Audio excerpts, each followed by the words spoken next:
നമസ്കാരം. ഇന്ന് നമ്മൾ പഠിക്കാൻ പോകുന്നത് അടിസ്ഥാന ശാസ്ത്രത്തിൽ നിന്നും ആദ്യത്തെ പാഠമായ വിളയിക്കാം നൂറുമേനിയിൽ നിന്നും USS പരീക്ഷയിൽ ചോദിക്കാൻ സാധ്യതയുള്ള ചോദ്യങ്ങളാണ്. ഒന്നാമത്തെ ചോദ്യം: മാതൃസസ്യത്തിൻ്റെ കൊമ്പുകളിൽ വേരുകൾ മുളപ്പിച്ച് അതിൽ നിന്നും പുതിയ സസ്യം ഉൽപ്പാദിപ്പിക്കുന്ന രീതി. ഉത്തരം: പതിവയ്ക്കൽ. മറ്റ് 3 ഓപ്ഷനുകൾ കൂടിയുണ്ട്: കൊമ്പൊട്ടിക്കൽ, മുകുളമൊട്ടിക്കൽ, വർഗസങ്കരണം. ഇത് 3 എന്താണ് എന്ന് നോക്കാം. പതിവയ്ക്കൽ: മാതൃസസ്യത്തിൻ്റെ കമ്പുകളിൽ വേര് മുളപ്പിച്ച ശേഷം ആ ഭാഗം മുറിച്ചു നട്ട് പുതിയ തൈകൾ ഉണ്ടാക്കുന്ന രീതിയാണ് പതിവയ്ക്കൽ. കമ്പൊട്ടിക്കൽ: ഗുണമേന്മയുള്ള ഒരു സസ്യത്തിൻ്റെ കമ്പ് അതേ വർഗത്തിൽപ്പെട്ട വേരോടുകൂടിയ മറ്റൊരു സസ്യത്തിൽ ഒട്ടിച്ചു ചേർത്ത് മികച്ച ഇനം തൈ ഉൽപ്പാദിപ്പിക്കുന്ന രീതിയാണ് കമ്പൊട്ടിക്കൽ. ഒട്ടിക്കാനായി തിരഞ്ഞെടുക്കുന്ന വേരോട് കൂടിയ ചെടിയെ റൂട്ട് സ്റ്റോക്ക് എന്നും ഒട്ടിക്കുന്ന കമ്പിനെ സയം എന്നും പറയുന്നു. മുകുളം ഒട്ടിക്കൽ: ഗുണമേന്മയുള്ള ഒരു സസ്യത്തിൻ്റെ മുകുളം അതേ വർഗത്തിൽപ്പെട്ട വേരോട് കൂടിയ മറ്റൊരു സസ്യത്തിൽ ഒട്ടിച്ചു ചേർത്ത് മികച്ച നടീൽ വസ്തു ഉണ്ടാക്കുന്ന രീതിയാണ് മുകുളം ഒട്ടിക്കൽ. വർഗസങ്കരണം: ഒരേ വർഗത്തിൽപ്പെട്ടതും വ്യത്യസ്ത ഗുണങ്ങളുമുള്ളതുമായ 2 ചെടികൾ തമ്മിൽ കൃത്രിമ പരാഗണം നടത്തി രണ്ടിൻ്റെയും ഗുണങ്ങൾ ചേർന്ന പുതിയ വിത്തുകൾ ഉൽപ്പാദിപ്പിക്കുന്ന രീതിയാണ് വർഗസങ്കരണം. ഇങ്ങനെ ഉണ്ടാക്കുന്ന വിത്തുകളിൽ നിന്ന് ഗുണമേന്മയുള്ള വിത്തുകൾ തിരഞ്ഞെടുക്കുന്നു. ഇവയാണ് സങ്കര ഇനം വിത്തുകൾ. രണ്ടാമത്തെ ചോദ്യം: വിത്ത് മുളയ്ക്കാൻ ആവശ്യമില്ലാത്ത ഘടകം ഏത്? ഉത്തരം: സൂര്യപ്രകാശം.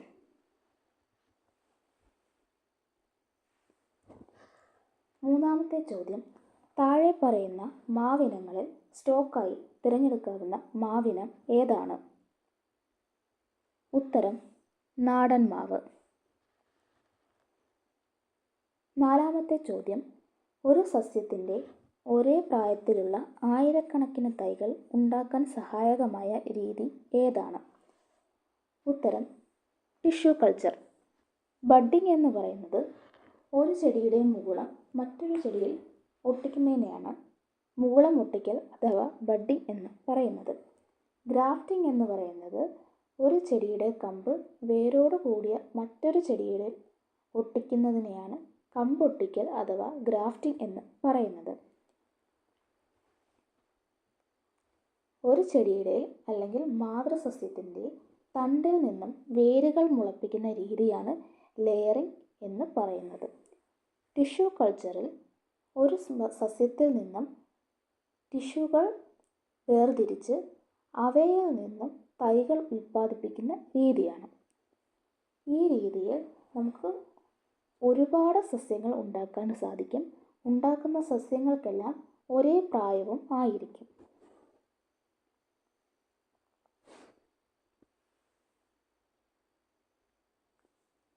ലക്ഷദ്വീപ് ഓർഡിനറിയുടെയും ഗംഗാ ബോന്തത്തിൻ്റെയും സങ്കര ഇനമായ തെങ്ങിനം ഏതാണ്?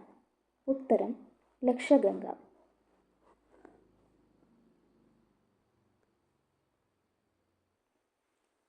ആറാമത്തെ ചോദ്യം: ലക്ഷദ്വീപ് ഓർഡിനറി, ചാവക്കാട് ഓറഞ്ച് എന്നീ വിഭാഗങ്ങളുടെ തെങ്ങുകളുടെ ഗുണങ്ങൾ ചേർത്തുണ്ടാക്കുന്ന തെങ്ങിനം ഏതാണ്?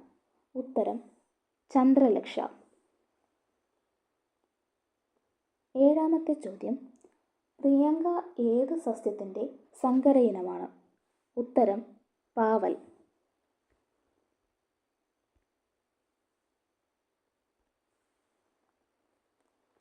എട്ടാമത്തെ ചോദ്യം: നെല്ലിൻ്റെ സങ്കര ഇനം ഏതാണ്? ഉത്തരം: അന്നപൂർണ. മറ്റ് 3 ഓപ്ഷനുകൾ കൂടി നോക്കാം. ആദ്യത്തെ ഓപ്ഷൻ ഹരിത. ഹരിത വഴുതനയുടെ സങ്കര ഇനമാണ്. രണ്ടാമത്തെ ഓപ്ഷൻ അനഘ. അനഘ തക്കാളിയുടെ സങ്കര ഇനം ആണ്. അടുത്ത ഓപ്ഷൻ ജ്യോതിക.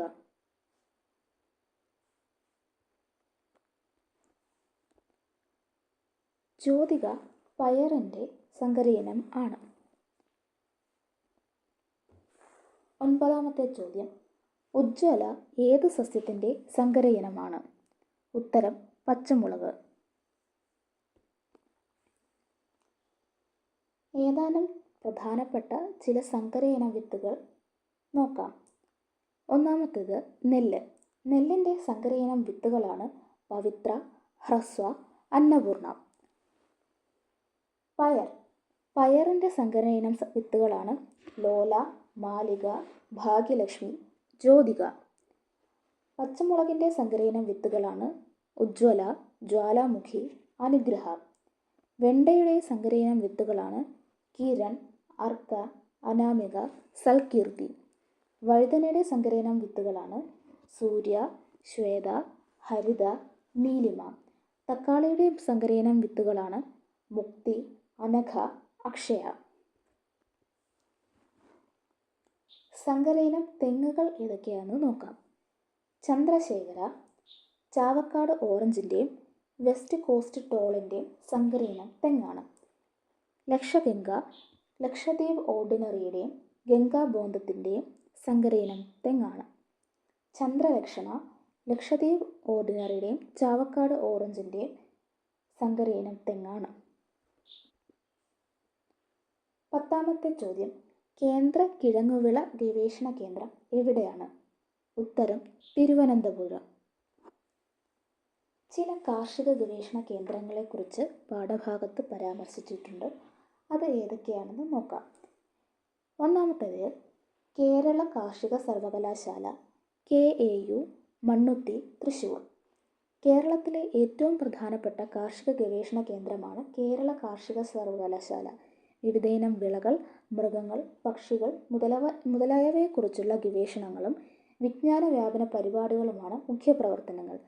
കേരള കാർഷിക സർവകലാശാലയുടെ പ്രാദേശിക ഗവേഷണ കേന്ദ്രങ്ങൾ സംസ്ഥാനത്തിൻ്റെ വിവിധ ഭാഗങ്ങളിൽ പ്രവർത്തിക്കുന്നു. രണ്ടാമത്തേത് കേന്ദ്ര കിഴങ്ങുവിള ഗവേഷണ കേന്ദ്രം അഥവാ CTCRI. ഇത് സ്ഥിതി ചെയ്യുന്നത് തിരുവനന്തപുരത്തെ ശ്രീകാര്യത്താണ്. കിഴങ്ങ് വർഗ്ഗങ്ങളെ പറ്റിയുള്ള പഠനവും അവയുടെ ഉൽപ്പാദനവുമാണ് ഇവിടെ നടക്കുന്നത്.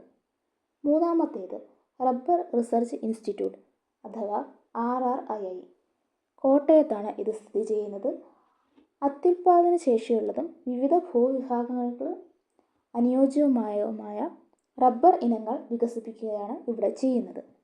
നാലാമത്തേത് കേന്ദ്ര തോട്ടവിള ഗവേഷണ കേന്ദ്രം അഥവാ CPCRI.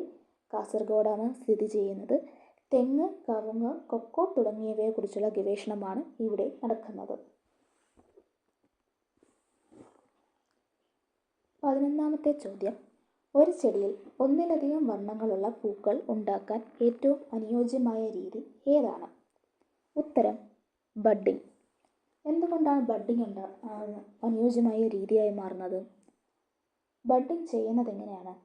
ഒരു ചെടിയുടെ മുകുളം മറ്റൊരു ചെടിയുടെ മുകുളത്തോട് ഒട്ടിക്കുമ്പോഴാണ് ബഡ്ഡിംഗ് ഉണ്ടാകുന്നത്. ബഡ്ഡിങ്ങിലൂടെ ഒരു ചെടിയിൽ നിന്നും വ്യത്യസ്ത തരത്തിലുള്ള പൂക്കൾ ഉണ്ടാക്കാൻ സാധിക്കുന്നു. 12ാമത്തെ ചോദ്യം, നാഗപതിവയ്ക്കലിന് അനുയോജ്യമായ സസ്യം ഏതാണ്? ഉത്തരം മുല്ല.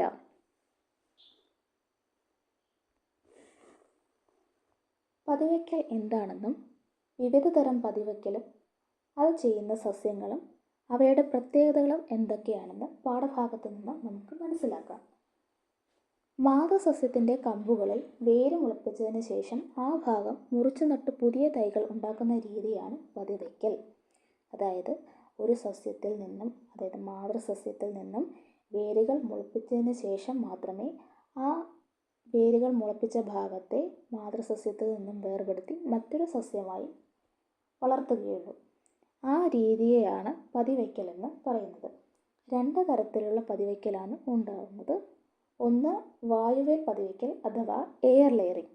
രണ്ടാമത്തേത് നാഗപതിവയ്ക്കൽ അഥവാ സർപ്പൻറ്റൈൻ ലെയറിംഗ്.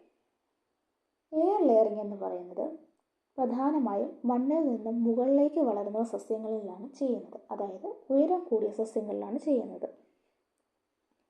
ആ മാതൃസസ്യത്തിൻ്റെ ഒരു കമ്പിൽ നിന്നും തൊലി ചെറുതായി ചെത്തിയെടുത്ത് അവയിൽ മണ്ണോ ചകിരിയോ അങ്ങനെ എന്തെങ്കിലും പൊതിഞ്ഞ് വെള്ളവും മറ്റും കടക്കാത്ത രീതിയിൽ കെട്ടി സൂക്ഷിക്കും. അതിൽ വേരുകൾ വന്നതിന് ശേഷം ആ ഭാഗം മുറിച്ച് മറ്റൊരു സസ്യമായി പരിപാലിക്കും. അതാണ് എയർ ലെയറിംഗ് അഥവാ വായുവിൽ പതിവയ്ക്കൽ എന്ന് പറയുന്നത്.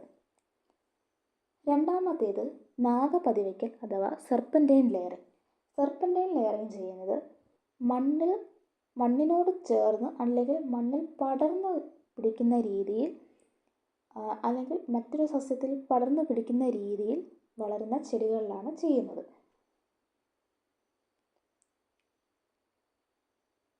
ഇത് ചെയ്യുന്ന ചെടികൾ ഏതൊക്കെയാണെന്ന് നോക്കാം. വായുവിൽ പതിവയ്ക്കുന്ന ചെടികളാണ് പേര, കശുമാവ്, സപ്പോട്ട, റോസ്, ചാമ്പ, അത്തി, ബദാം. ഇവയെല്ലാം മണ്ണിൽ നിന്നും മുകളിലേക്ക് ഉയർന്ന് പൊക്കത്തിൽ വളരുന്ന മരങ്ങൾ അഥവാ സസ്യങ്ങളാണ്. നാഗപതിവയ്ക്കൽ അഥവാ സെർപ്പൻറ്റൈൻ ലെയറിംഗ് ചെയ്യുന്ന സസ്യങ്ങൾ ഏതൊക്കെയാണെന്ന് നോക്കാം. ബോഗൺവില്ല, മുല്ല, പിച്ചി, കുരുമുളക്, മുന്തിരി, ജമന്തി, വെറ്റില. ഈ സസ്യങ്ങൾ നോക്കുകയാണെങ്കിൽ ഇതിൻ്റെ പ്രത്യേകത എന്ന് പറയുന്നത് ഇവയ്ക്ക് പൊക്കം കുറവായിരിക്കും, അല്ലെങ്കിൽ മണ്ണിൽ ഇഴഞ്ഞു നീങ്ങുന്ന രീതിയിലായിരിക്കും ഇത് വളരുന്നത്. അവയിലാണ് നാഗപതിവയ്ക്കൽ അഥവാ സെർപ്പൻറ്റൈൻ ലെയറിംഗ് ചെയ്യുന്നത്.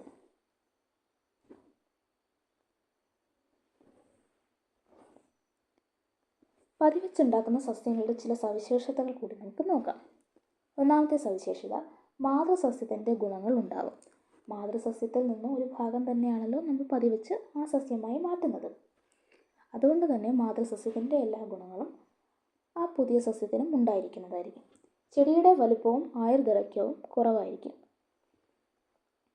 വേഗത്തിൽ പൂക്കുകയും കായ്ക്കുകയും ചെയ്യും. തായ്വേര് പടലം ഉണ്ടായിരിക്കുകയില്ല. കൂടുതൽ പരിചരണം ആവശ്യമാണ്.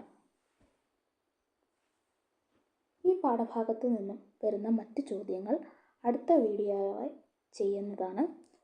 Thanks for watching.